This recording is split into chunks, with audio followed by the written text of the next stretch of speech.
नमस्कार दोस्तों, आज हम बात करेंगे कि लोग बोलते हैं कि बैठा नहीं जाता एक ही जगह पर। अगर इंसान बैठने की कला सीख ले, यानी कि हम यदि 10 मिनट भी एक ही जगह पर स्थिर रहकर बैठ जाएं तो बड़ी परेशानी होती है। अगर इस कला को दोस्तों सीख लें तो ये जो हमारा शरीर है, ये शरीर ही दोस्तों हमें कई गुना ज़्यादा अनुभव दे देगा। दोस्तों, हमें अनुभव तब पता चलते हैं जब कोई बताता है सामने से।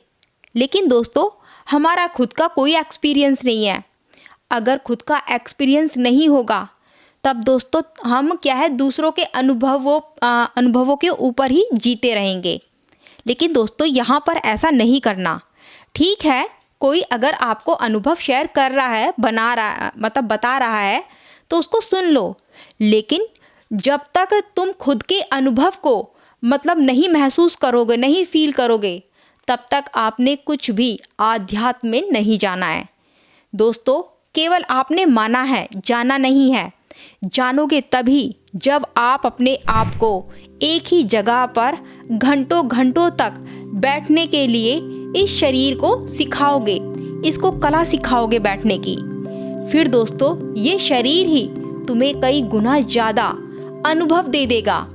दोस्तों, ये शरीर हमारे एक यान की तरह है, एक यंत्र की तरह है। इसे छोटा मोटा मत समझो।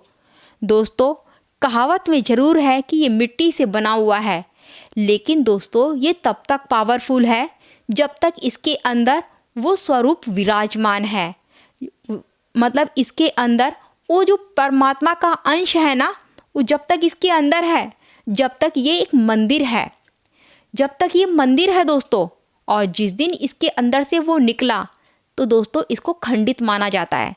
खंडित ऐसे कि जब ये निकल जाता है तब दुनिया क्या करती है कि लेके चलो भाई, इसको जल्दी से लेकर चलो और जला दो, जल्दी से रखना नहीं है, दूषित हो गया ये। दोस्तों, ध्यान से सुनना यहाँ पर। लेकिन जब तक इसके अंदर है तो दोस्तों इसकी क्वालिटी कितनी बड़ी है।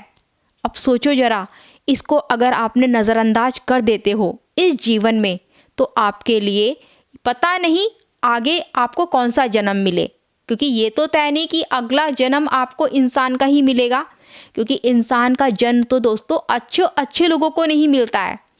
अगर कोई मेडिटेशन करता है ना, तो उसके लिए भी बहुत समय लगता है, क्योंकि उसको ऐसी गर्भ नहीं मिलती है। अब किसी ने मेडिटेशन किया है तो दोस्तों उसको ऐसा गर्भ धारण करने के लिए इसलिए समय लगता है कि उसको आध्यात्मिक गर्भ चाहिए, क्योंकि जो उसने कमाई की है वो उसके साथ चलती है।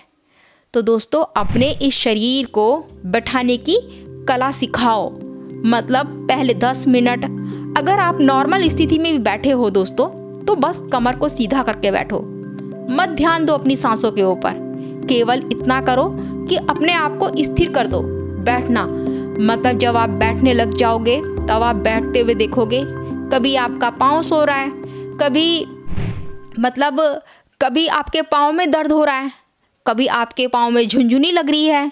तो क्या है ना, ये जो ऊर्जा है आपके शरीर में, नेगेटिव ऊर्जा, जो पॉजिटिव ऊर्जा हमसे कनेक्ट कर रही है, वो उसको क्या परेशान कर रही है। और जब परेशान करती है तो फिर दर्द होती है। फिर हम क्या करते हैं, अपने शरीर को ऐसे हिलाते हैं, उसको हिला के फिर वही उसी पोजीशन पर लेकर डाल देते हैं। तो हमको यहाँ पर क्या करना है दोस्तों, हमको केवल इतना सा करना है कि जो ये दर्द है ना, इस दर्द को थोड़ा थोड़ा आगे आगे बढ़ाते जाओ। फिर दोस्तों यही दर्द आगे और बढ़ेगा। फिर दोस्तों बढ़ाते बढ़ाते ऐसे लगेगा कि ये दर्द गायब हो गया। कहाँ गया पता नहीं। लेकिन दोस्तों होगा क्या, आपका जो नीचे की जो बॉडी है ना, एकदम ख़त्म मानो।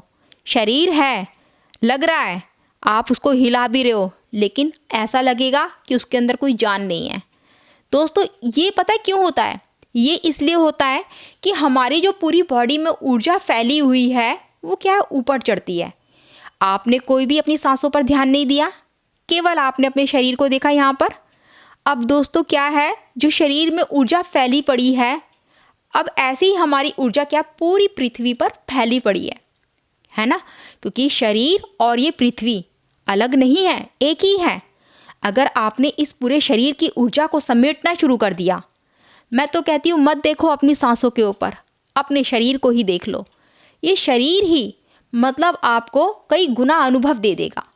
दोस्तों, मैंने कहा ना आपको कि ये शरीर एक यंत्र का काम करता है, एक रॉकेट का काम करता है। ये यान है हमारा, और इसी यान पर सवार होके हम यात्रा शुरू करते हैं, आध्यात्म की यात्रा।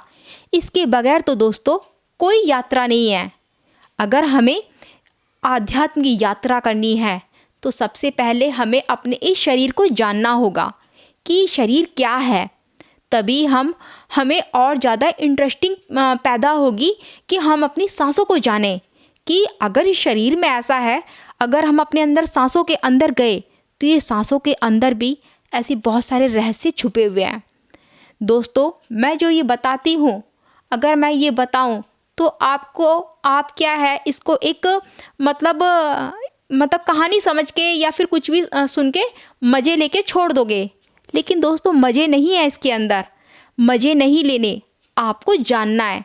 जैसे एक छोटा सा बच्चा होता है, किसी चीज़ के पीछे पड़ जाता है कि नहीं, माँ उसे मना करती है कि नहीं बेटा वहाँ नहीं जाना, लेकिन बच्चा फिर भी जाता है।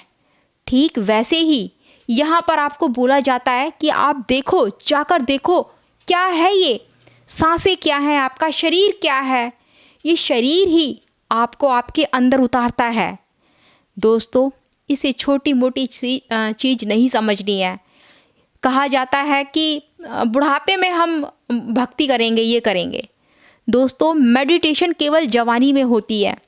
अगर आपने 10 साल के बाद में बच्चा मेडिटेशन बहुत अच्छे तरीके से कर सकता है, क्योंकि अगर हमने 50 साल के बाद मेडिटेशन किया तो नहीं कर पाएंगे, क्योंकि मेडिटेशन करने में ऊर्जा लगती है।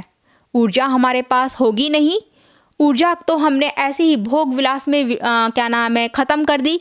तो दोस्तों, हम मेडिटेशन कैसे करेंगे, कैसे आध्यात्म की यात्रा करेंगे? तो दोस्तों, ध्यान देना है यहाँ पर। पहले अपने शरीर को स्थिर रखना सीखो, फिर जाना अपने सांसों के ऊपर।